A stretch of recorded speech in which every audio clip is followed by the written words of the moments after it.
Dieu, il prépare son peuple.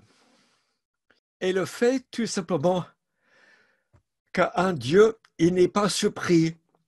Un Dieu, il a de la hauteur. Un Dieu aussi qui descend et qui n'a pas peur. Il voit. Et ces paroles nous rassurent, mais ces paroles aussi sont là pour quelque part nous libérer de nous-mêmes, de nos emprises, pour s'accrocher surtout à lui. Shakespeare disait à Macbeth, la vie est un récit plein de bris et de fureur qu'un idiot raconte et qui n'a pas de sens. Dieu a bien plus de perspectives. Quelqu'un parmi vous est-il dans la souffrance? A dit Jacques.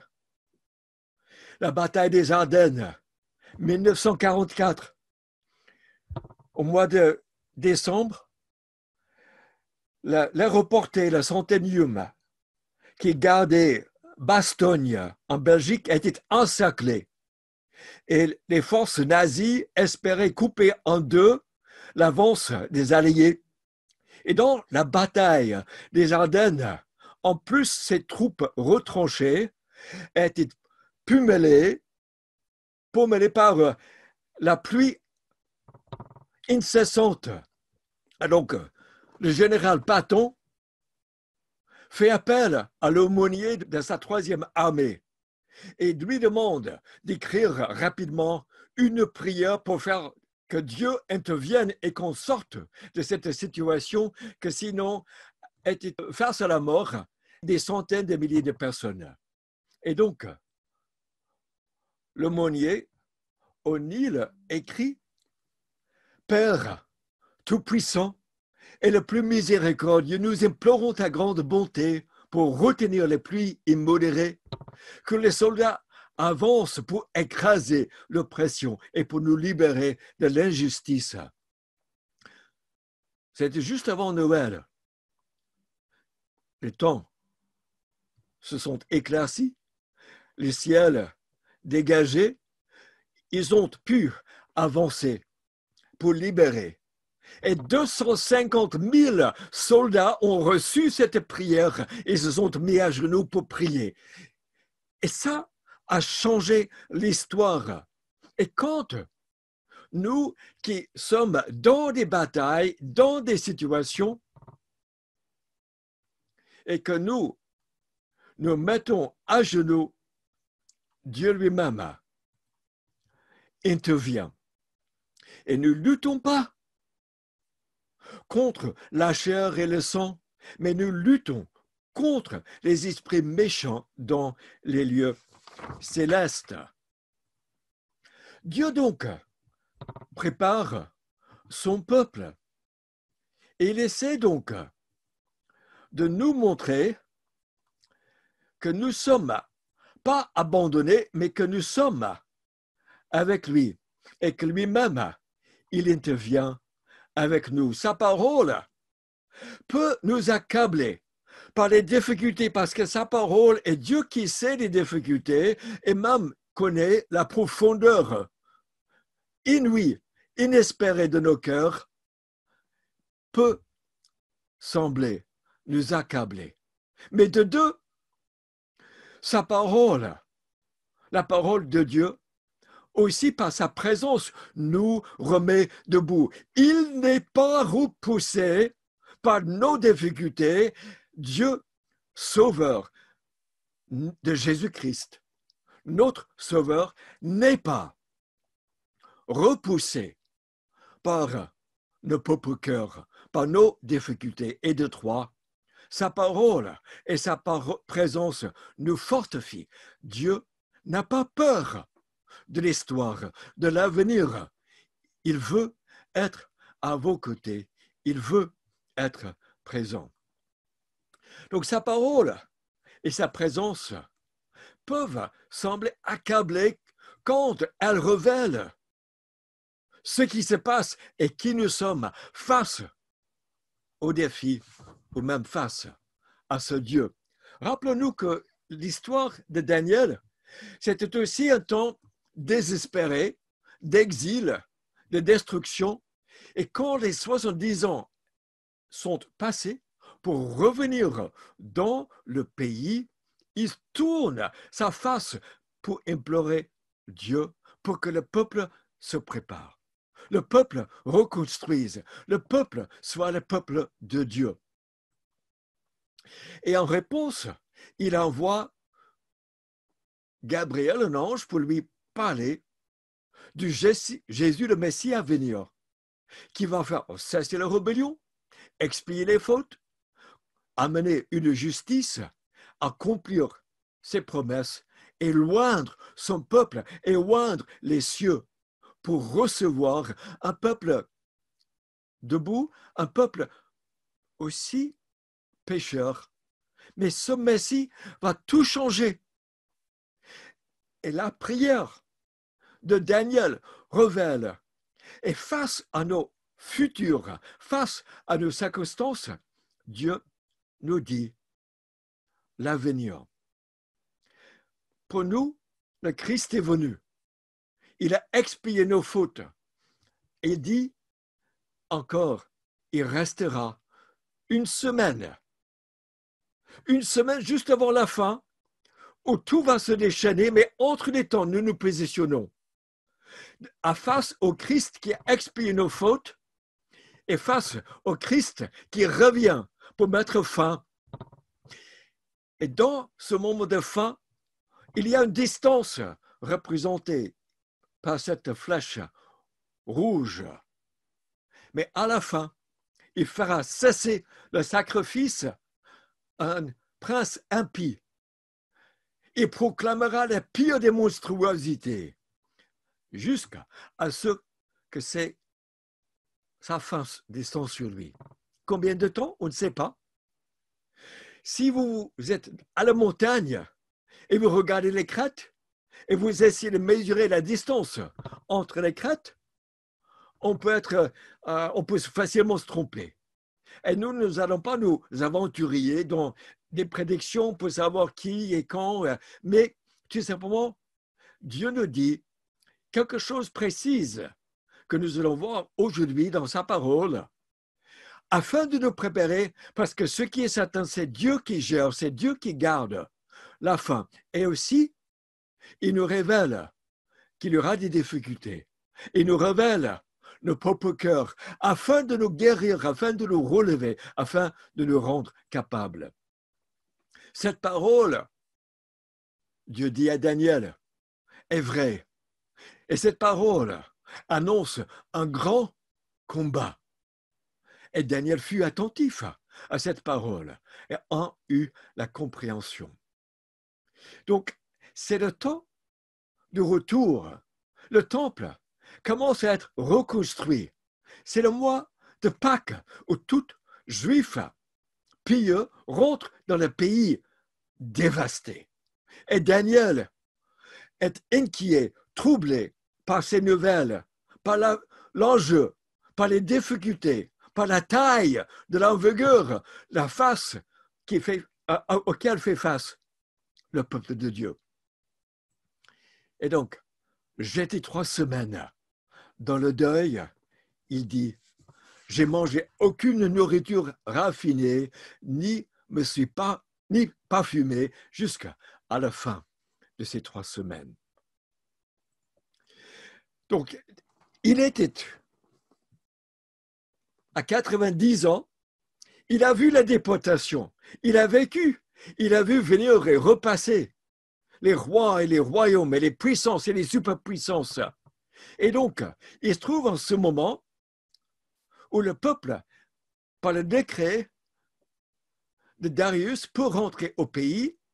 Et là, tandis que je regardais, j'ai aperçu, Dieu le visite, j'ai aperçu un personnage vêtu d'habits de lin, avec une ceinture en or pur autour de la taille, et son corps ressemblait à une pierre précieuse, son visage brillait comme un éclair, ses yeux étaient pareils à des torches enflammées, ses bras et ses jambes luisaient comme du bronze poli, et quand il parlait, on croyait entendre le bruit d'une foule.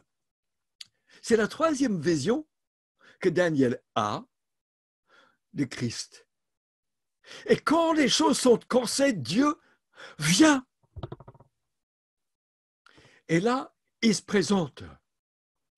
Il est donc ce prêtre. Première chose qu'il voit, il est habillé en lin comme un prêtre qui intercède pour nous, le peuple, son peuple choisi.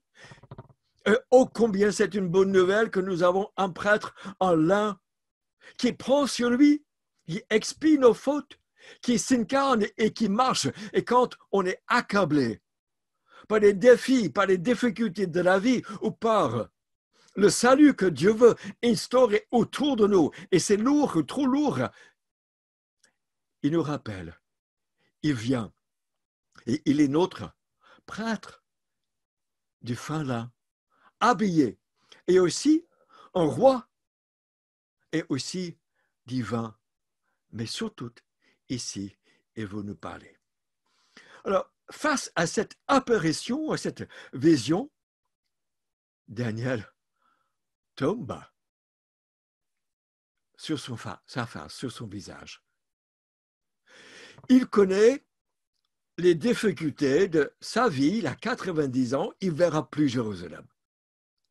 Il ne fera pas partie de la reconstruction, au moins pas partie physiquement. Et il connaît aussi le défi devant le peuple de Dieu. Il connaît les superpuissances, il connaît la dévastation de son pays. Et il tombe sur sa face.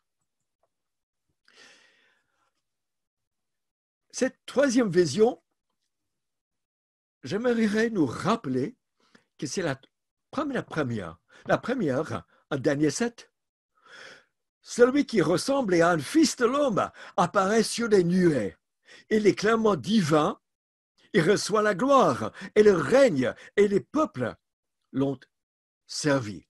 Et son royaume n'aura jamais de fin. La deuxième vision, en Daniel 9, le Messie vient pour expier la faute et il sera tué. Donc, les deux, il est celui qui est éternel en gloire et celui qui s'humilie. Et entre les deux, il voit paraître le Christ dans sa gloire et tombe sur sa face. L'apôtre Jean a vu aussi une vision pareille. Et il pleure parce qu'il ne sait pas ce qui va se passer face à toutes les tribulations de l'Apocalypse. Et l'ange le rassure. Et que Dieu vous rassure ce matin. Quels que soient vos défis, vos tribulations, vos difficultés, il est sur le trône, il dit, ne pleure pas, car le royaume de la tribu de Juda a vaincu. Et puis je vis un agneau debout, comme offert en sacrifice.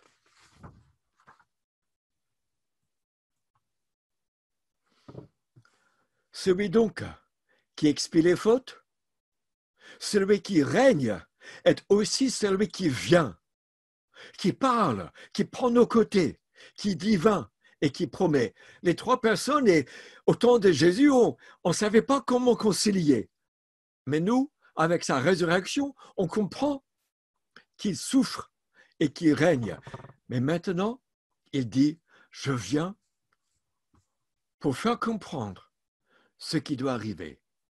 Donc, il prend le rôle, pas uniquement du prêtre qui expie, et pas encore le roi qui règne, bien que son règne a commencé et qu'il expie, mais surtout, il prend le rôle de prophète pour nous parler. Sa parole, donc, quand il nous parle, nous remet debout. Brisé par le péché, par les faces aux difficultés, Daniel dit que cette personne divine, cet homme en lin, tend la main, le remet debout, et tout tremblant, il est sur ses genoux, sur ses paumes de ses mains. Puis l'homme m'a dit, Daniel, homme considéré comme précieux, sois attentif aux paroles que je vais te dire et tiens-toi debout, là où tu es. En effet, j'étais maintenant... Daniel, n'aie pas peur ici au milieu, car dès le premier jour où tu as eu à cœur de comprendre et de t'humilier, devant ton Dieu, tes paroles ont été entendues et c'est à cause d'elles que je suis venu. Tout simplement, ici, tel que vous êtes ce matin, le Christ vivant, le Christ éternel, il dit, vous êtes aimés. Si vous êtes élus et si vous entendez sa voix, et si surtout vous avez remis votre vie, éternité, vos péchés entre ses mains face à l'impossibilité de nos péchés, des situations même autour de nous, il dit, vous êtes considérés précieux parce qu'il vous choisit, il vous aime. De deux, il dit, il est présent. J'étais maintenant envoyé vers toi. Dieu est présent dans ta vie par son esprit. Il veut être présent pour bénir, pour accompagner, pour porter des fardeaux, pour parler. Et puis, il commence à lui parler. Bien que Daniel soit tremblant, face aux circonstances, face à son péché, face aux incapacités de son peuple pour relever les défis et le salut, il me dit, Daniel, n'aie pas peur, car dès le premier jour où tu as eu à cœur de comprendre et de t'humilier devant ton Dieu, tes paroles ont été entendues. Assurance de la prière exaucée. Ça fait 3 semaines que Daniel est sur son visage. 3 semaines dans la difficulté. Il ne sait pas quelle sera l'issue. Et il prie, il est dans le jeûne.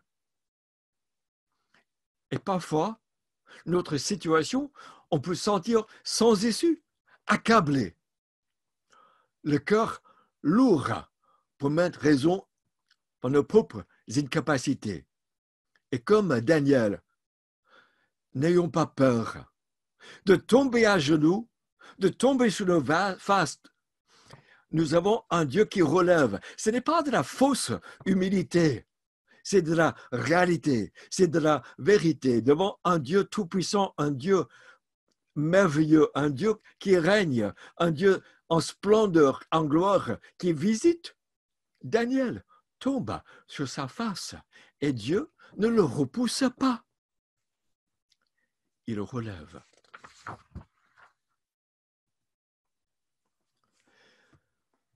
Nous sommes en littérature apocalyptique qui révèle l'autre côté du voile pour voir aussi ce qui est vrai, ce qui est le combat, ce qui est le spirituel. Et l'ange lui dit, le chef du royaume de Perse, ou plutôt l'homme divin, m'a résisté 21 jours, mais Michael, l'un des principaux chefs, est venu à mon aide. Et je viens maintenant pour te faire comprendre. Pendant 21 jours, dès le moment où il s'est mis à prier, la réponse est venue, mais résister. Et dans nos vies, nous aurons aussi des moments où nous serons accablés, soit pour nos situations, soit face à ce que nous appelle à vivre, à être, soit pour le pays autour de nous, soit pour les bien-aimés qui ne sont pas encore à Christ ou les prochains. Et Dieu est à l'œuvre, mais résister. Et Daniel a persévéré, a persisté. Et Dieu sort de sa bataille pour lui dire, je vais te parler. Et de même, nous avons un Dieu qui combat des forces l'autre côté du voile, mais qui descend pour nous parler, pour nous rassurer et pour nous dire où il en est. Et quelqu'un, il continue, qui a vu une apparence humaine, a touché mes lèvres, je me suis mis à parler. Mon Seigneur, j'étais bouleversé. Comment pourrais-je te parler? Alors, celui qui avait l'apparence humaine me touche de nouveau. Daniel, donc, accablé, n'arrive pas à parler tellement il est le souffle coupé, accablé. Et Dieu ne le quitte pas. Dieu le touche de nouveau. Et Dieu n'est pas contre nous. Dieu est pour nous. Et Dieu, il combat. Et il vient aussi pour nous toucher dans nos incapacités et dans nos faiblesses. Il nous relève. Et il dit, n'aie pas peur. Homme considéré comme précieux, que la paix soit avec toi. Fortifie-toi. Fortifie-toi. Et pendant qu'il me parlait, j'ai repris des forces. Et je lui ai dit que mon Seigneur parle, car tu m'as fortifié. Tremblant, c'est que quand Daniel reconnaît que Dieu le touche, c'est que quand Daniel est par terre, que Dieu le relève, c'est que quand Daniel, face aux difficultés de ses péchés et le défi de salut, un si grand salut, ces visions d'un Dieu qui est resplendissant, un Dieu qui est puissant, un Messie qui vient pour expier les péchés, les combats autour de lui pour son peuple et pour ce salut, il est devant Dieu à genoux, jusqu'à ce que de nouveau, Dieu le touche. Chers frères, chères sœurs, c'est la force n'est pas en nous. Même le meilleur de parmi nous. N'ayons pas peur. Au contraire, les bien-aimés sont ceux qui reconnaissent, pas ceux qui plaident leur propre justice, leur capacité, mais ceux qui tombent devant Dieu et qui, même face à ce Dieu, reconnaissent leur incapacité et Dieu touche et Dieu les relève et Dieu leur donne la parole. Et là, ils disent, je ne peux pas parler devant toi. Les défis sont si grands, les problèmes si lourds. Que puis-je dire, que puis-je faire? Et c'est là où Dieu le relève et Dieu parle. Paix, tu es précieux. Fortifie-toi, fortifie-toi. Et pendant qu'il me parlait, oh, j'ai repris des forces, que mon Seigneur parle. Et quand il me parle, il me fortifie. Oh, chers frères, chères sœurs, que ce soit le cri de nos cœurs face à la réalité et que nous puissions simplement venir et lui dire et attendre qu'il nous touche, qu'il nous relève et que nous lui disions, parle. Alors maintenant, je retourne, dit l'homme, en l'un. Maintenant, je retourne combattre le chef de la Perse et le chef de la Grèce qui viendra. Cependant, je veux t'annoncer ce qui est écrit dans le livre de la vérité. Et personne ne me soutient contre cela, excepté Michel ou Michael, votre chef. Dieu est engagé. Dieu n'a pas peur des combats. Et Dieu révèle des combats. Il nous demande de nous accrocher. Et dans nos faiblesses, il nous relève. Et dans les noircisseurs de nos cœurs, il expie nos fautes. Il nous relève comme l'ange, comme l'homme en l'un qui touche le cœur de Daniel, comme Isaïe devant l'ange, qui touche aussi par les braises de l'autel. Il peut encore parler.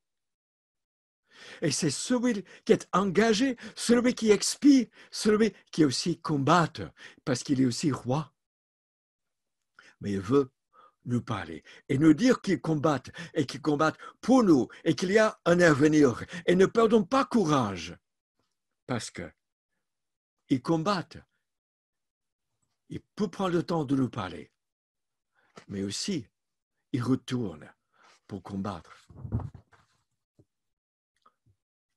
De 3, sa parole et sa présence donc fortifient. Fortifie à quoi? On va voir quelques-uns de ces défis. Premier est le doute. Face au défi, premier doute était semé il y a des milliers et des milliers d'années. Dieu a-t-il vraiment dit? A-t-il réellement dit?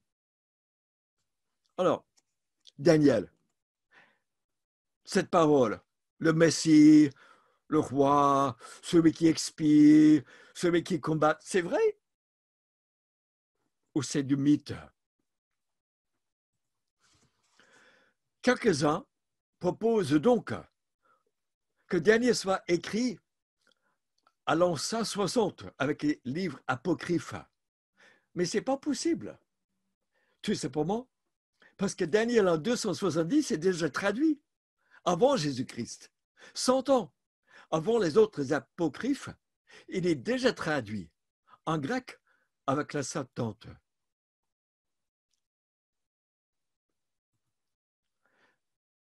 Et tout simplement, pardon, je reviens. Aussi, Daniel est celui qui avait une connaissance de la culture babylonienne. Il n'est pas hébraïque en Palestine 3 siècles, 4 siècles après. Si quelqu'un qui parle d'une connaissance archéologique, où les archéologues ont découvert le plâtre sur les murs du temps de Daniel, Daniel en parlait, ou encore en Daniel 5, ou encore, il parle de la datation, et Daniel parle en Daniel chapitre 1, ou encore le coutume de punir les parents d'une coupable en Daniel chapitre 6. Mais finalement aussi, le Seigneur Jésus-Christ, quand il marchait sur terre, a appelé Daniel prophète. Il n'a pas relégué à autre chose. Il a parlé de prophète qui parle d'ailleurs de la fin, où lui-même reviendra. Et donc, nous avons plusieurs raisons de croire qu'il est prophète. D'ailleurs, le fait de le reléguer en apocryphe à l'an 170 avec les autres, comme on l'a dit, est interdit ou exclu par le fait qu'il soit traduit 100 ans avant ces événements, avec la Septante, en l'an 270. Donc, quels sont les quelques exemples de sa prophétie? Afin de comprendre que Dieu connaît vos difficultés, que Dieu qui dit et qui se révèle comme celui qui prend place, qui combat, est aussi celui qui prend place. Regardons quelques exemples. Daniel parle d'Alexandre le Grand. En Daniel, le chapitre 11, les versets 1 et 2, et il parle aussi des 4 rois où il va diviser, séparer son royaume vers l'an 320. Quelques anecdotes importantes. Quand Alexandre le Grand arrive en dehors la périphérie de Jérusalem, on frotte les mains, on dit ça va faire la bataille, ça va descendre, ça va faire vraiment mal. Mais il s'arrête. Il voit venir vers lui le grand prêtre, habillé avec sa parade, son appareil royal ou plutôt de prêtre, et il dit, c'est l'homme que j'avais vu. Il n'avait jamais mis pied à Jérusalem, et pourtant, il dit que c'est l'homme que j'avais vu.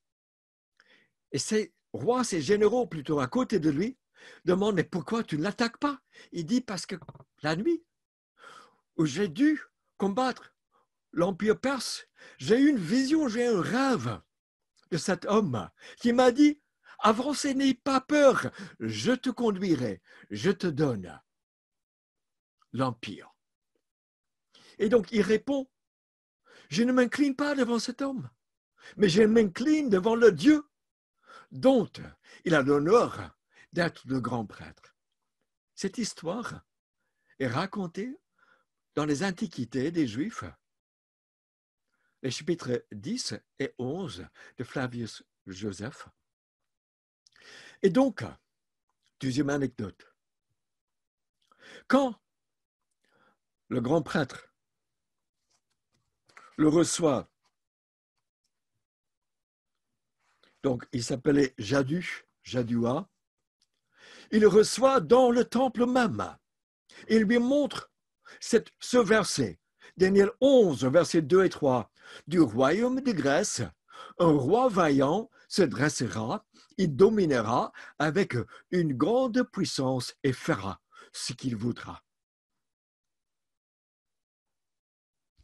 Alors, Alexandre respecte et reconnaît que le prophète Daniel a parlé de lui et il cède, il accepte toutes les demandes du prêtre et des Juifs pour leur laisser leur propre loi. Alexandre le Grand est connu donc comme l'un des plus grands concurrents de l'histoire. En 5 ans, il est allé jusqu'en Inde, jusqu'au Pakistan. Et ça a été prédit en Daniel, chapitre 11, les versets 2 et 3. Son royaume sera divisé en 4, mais pas parmi ses descendants. Le verset 4, c'est le cas ici, on voit l'image, la carte de ces 4 royaumes divisés. Il est mort dans ses 30 ans, il n'a pas laissé donc d'héritier. Donc un Dieu qui intervient. Dieu sait. Regarde ce qui se passe par la suite. Nous allons faire de saut jusqu'à l'année 160 cette fois-ci.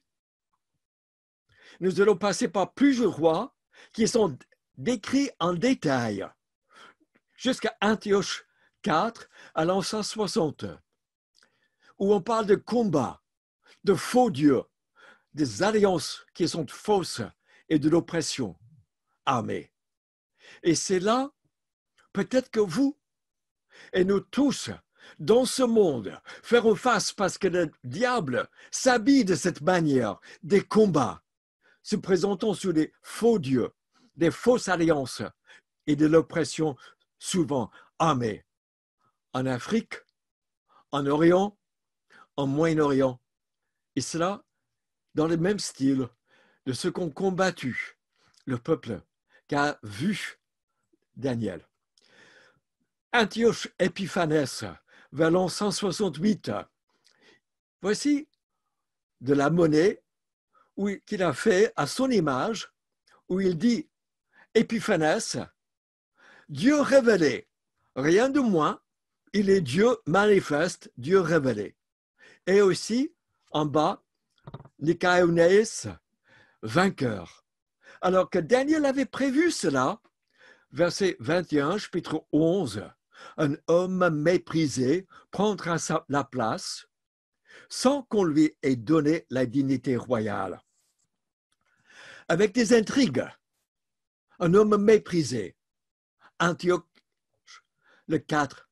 Il n'est pas le plus grand, mais c'est le pire. Et c'est pourquoi il est enregistré. Donc, c'est lui qui avait donc remplacé son frère, qui a été l'héritier. Son frère fut assassiné. La ville de Jérusalem est hellénisée. On veut mettre fin aux pratiques juives, à la langue hébraïque. On va le déclarer comme partout une ville grecque. Et donc lui, il monte un plan pour détruire la pratique et la religion juive. Et le grand prêtre est arrêté par Antiochus. Il s'appelait donc Onéas. Et donc, il est assassiné quelques années plus tard. Antioche, le 4, donc, il descend d'en haut. Il est confronté par Rome, les légionnaires, qui fait un cercle devant lui. Il lui dit, tu sors pas de ce cercle avant soit de me battre, soit de prendre ta retraite. Alors, Antioche IV prend sa retraite l'année 168 et en rage, fou de rage, parce qu'il s'était fait couronner roi d'Égypte. Et lors du siège de la prise d'Alexandrie, il est combattu et renvoyé. Et fou de rage, donc, il rentre à Jérusalem. Et là, à Jérusalem, comme a dit Daniel, chapitre 11, verset 30, 31, dans sa rage, il agira contre l'Alliance sainte. Des troupes sur son ordre souilleront le sanctuaire, ils feront cesser le sacrifice, ils dresseront une profanation abominable. Et donc, il met le cochon sur l'autel, il interdit le culte, la circoncision, le sabbat. Les bébés qui sont circoncis sont tués et suspendus à la porte des maisons et pillent Jérusalem. C'est là où Judas de Maccabée se lève et pendant 3 ans, on a une résistance armée. Ce qui était aussi prévu, Daniel 33, ils se heurteront pour un temps à l'épée, à la flamme, et puis ceux qui connaîtront leur Dieu agiront. Alors, il met fin, après 3 ans, il met fin, il chasse les Romains. Et c'est pourquoi les Juifs, jusqu'à nos jours, célèbrent l'Hanouka, ce qui était l'inauguration ou la redédicace de l'autel, la repurification après le saccage, après la profanation par Antioche IV, Épiphanes, Dieu manifeste, il se proclame et qui veut mettre fin à la foi juive pour que le Messie ne vienne pas, pour que notre Sauveur ne vienne pas. Mais le plus perspicace donneront l'instruction à beaucoup. Daniel l'avait déjà vu, si vous vous rappelez. Babylone, la statue de Nebuchadnezzar, qui cède sa place pour les 3 autres royaumes médo-perse, Grèce et Rome. Alors, de nos jours, cet esprit continue, un esprit de révolte, un esprit de dictateur proclamé, un esprit de pouvoir faire taire Dieu, faire taire le peuple de Dieu. Il y a un combat. Et ça, Dieu nous le dit. Parce qu'il veut aussi nous dire que ce n'est pas la fin. Le Dieu du ciel fera surgir un royaume qui ne sera jamais détruit et il pulvérisera tous ces royaumes. C'est dit, c'est répété.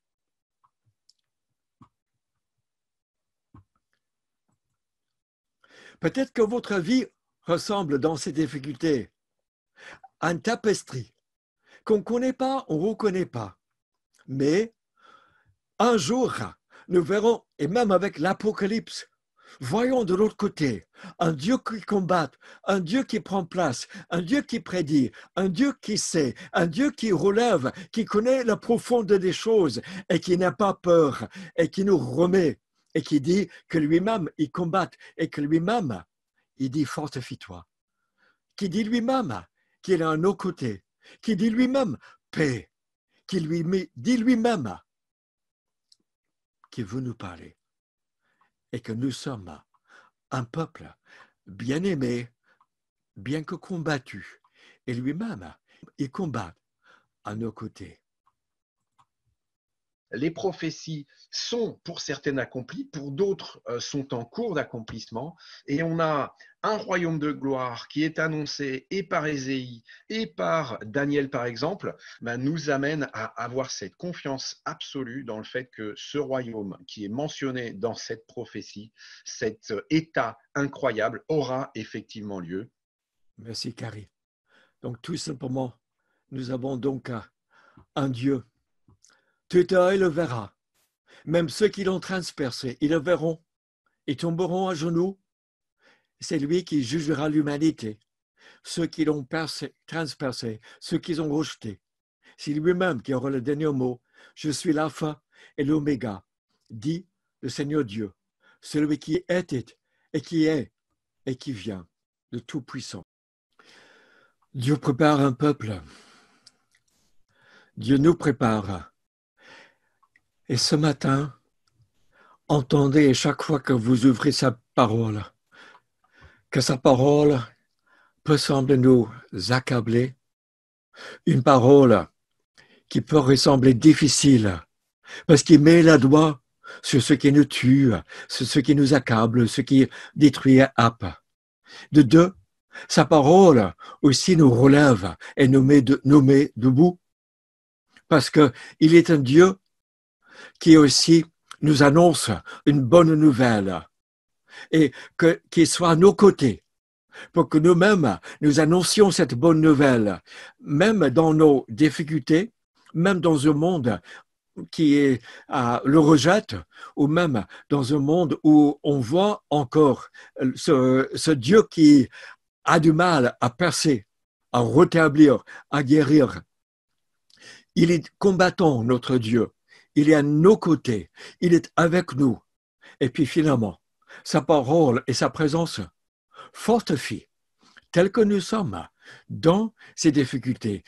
Et donc, écoutons-le. Oh, vraiment que lui-même, il nous parle. Pour les responsables, parce que l'avenir vous appartient. Et à nos jeunes, préparez-vous. Et futurs diacres et anciens, préparez-vous, chacun qui a une place dans ce ministère. Voyons la vie de Daniel. Son autorité spirituelle était sur son visage, à genoux, devant Dieu en qui il fait confiance, par lui-même. Il continue à apprendre. Il continue donc à être celui qui écoute.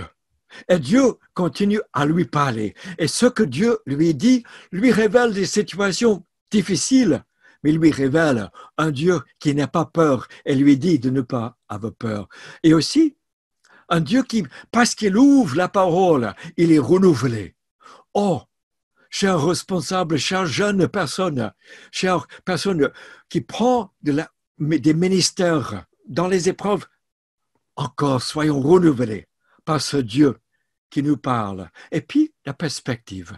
Un Dieu qui gère, un Dieu qui combat, un Dieu qui voit la fin. Père éternel, que toi-même tu sois béni et que toi-même, le Christ crucifié, le Christ qui règne et le Christ qui nous parle, qui est le Christ qui combat. Oh Seigneur, tu connais ce que tu veux faire autour de nous par ton peuple. Et tu vois nos défaillances, tu vois nos combats, tu vois les problèmes de mon cœur. Et tu combats et tu me parles et tu me relèves et tu nous dis, bien-aimé, n'ayez pas peur, fortifiez-vous. Et donc, Père, je te prie que tu parles et que ta parole demeure et que par cette parole, toi-même, tu viennes prendre cette place dans la vie de ton peuple et que nous annoncions une bonne nouvelle autour de nous. En ton nom. Amen.